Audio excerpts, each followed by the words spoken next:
Assalamualaikum warahmatullahi wabarakatuh. Jadi, kita akan bahas tentang soal kuis penalaran silogisme. Oke, nomor 1 ini. Semua akuntan pandai dalam akuntansi. Annabel bukan seorang akuntan. Jadi, jawabannya itu adalah yang B. Kenapa yang B?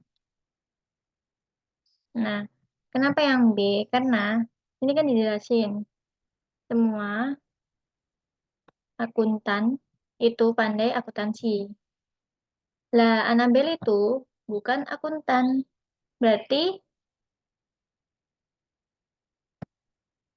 Annabel tidak pandai dalam akuntansi gitu.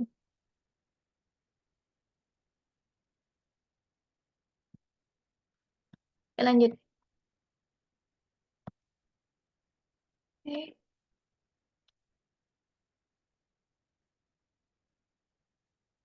Nah, oke, yang nomor 2.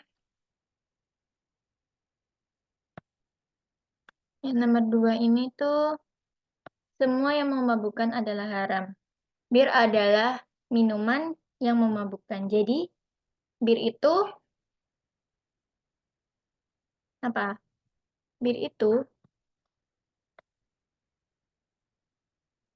di sini jelasin semua yang memabukkan itu haram. Nah, di bir ini minuman yang memabukkan. Berarti bir adalah minuman haram. Jadi jawabannya yang B. Gitu. Lanjut. Nomor selanjutnya, anak perempuan yang masih kecil selalu diberi boneka oleh ibunya. Anita mempunyai banyak boneka di rumahnya. Kakak dan adik Anita tidak mempunyai boneka. Jadi, jawabannya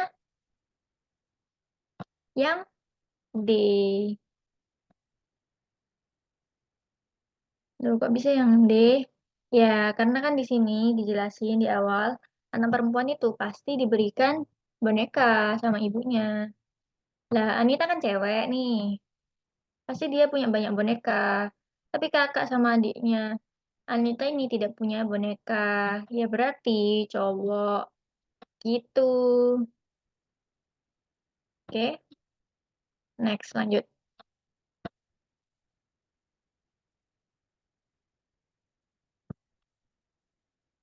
Bentar, Mimin hapus dulu. Oke, lanjut. Yang nomor 4. Barang pecah belah adalah barang yang mudah pecah bila jatuh. Barang-barang yang tidak mudah pecah bila jatuh tidak lagi digolongkan dalam kategori pecah belah. Gelas buatan El Kaca tidak mudah, tidak dapat pecah kalau utuh. Jadi kesimpulannya yang C. Gelas produksi El Kaca tidak termasuk barang pecah belah. Pembahasannya di sini, gelas produksi El Kaca ini tuh tidak termasuk barang pecah belah karena gelasnya tidak pecah jika jatuh, sehingga tidak lagi digolongkan menjadi barang pecah belah gitu. Oke, yang nomor 5. Beberapa siswa pintar dalam berbahasa Inggris. Semua siswa adalah manusia. Kesimpulan tepat dapat diambil dari pernyataan di atas adalah jawabannya yang D. Kenapa yang D? Soalnya beberapa manusia pintar dalam berbahasa Inggris. Jadi di sini kan ada kata-kata beberapa kan. Nah, semua siswa itu manusia. Berarti beberapa siswa itu diganti manusia. diganti dengan manusia, gitu. Yang pintar bahasa Inggris. Oke, lanjut ya. Nomor 6 ini tuh semua siswa yang selalu hadir dalam kuliah akan mempunyai pengetahuan yang cukup untuk lulus ujian. Penegasan ini secara logis menyatakan B. Kenapa B? Hampir tidak mungkin untuk lulus ujian jika seseorang mahasiswa tidak menghadiri kuliah secara rutin.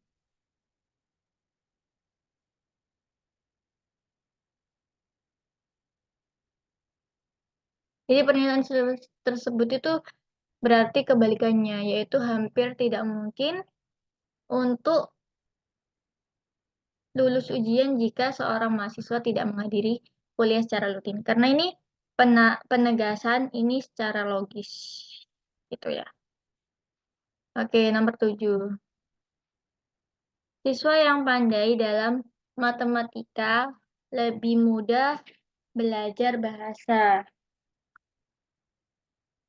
Orang yang tinggal di negara asing lebih lancar berbahasa dalam bahasa yang dipakai di negara tersebut.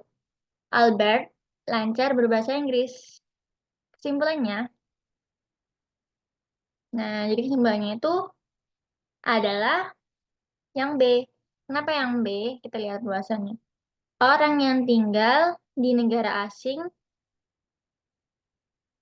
warga negara atau pendatang lebih lancar berbicara dalam bahasa yang dipakai di negara tersebut.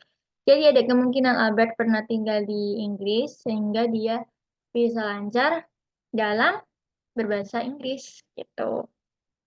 Oke, nomor 8. Nomor 8 ini mencontek itu perbuatan tercela. Orang yang tercela harus dihukum. Dede pernah menyontek pada ujian semester yang lalu. Dengan demikian, B. Kenapa B? Dede harus dihukum. Kesimpulannya itu Dede harus dihukum karena menyontek adalah perbuatan tercela dan harus dihukum. Nomor 9. Nomor 9 ini tuh soalnya hanya jika berbakat dan bekerja keras, seorang atlet dapat dapat sukses sebagai atlet profesional. Berikut ini adalah, maaf ya tipu ini, kesimpulan secara logis yang dapat ditarik dari pernyataan di atas adalah yang A. Jadi jika seorang atlet berbakat dan bekerja keras, maka ia akan sukses sebagai atlet profesional. Nah, ini penjelasannya. Persyaratannya itu atlet tersebut harus berbakat dan bekerja keras baru akan sukses sebagai atlet profesional. Artinya, jika hanya satu persyaratan yang dipenuhi, maka atlet tersebut akan sukses. Gitu.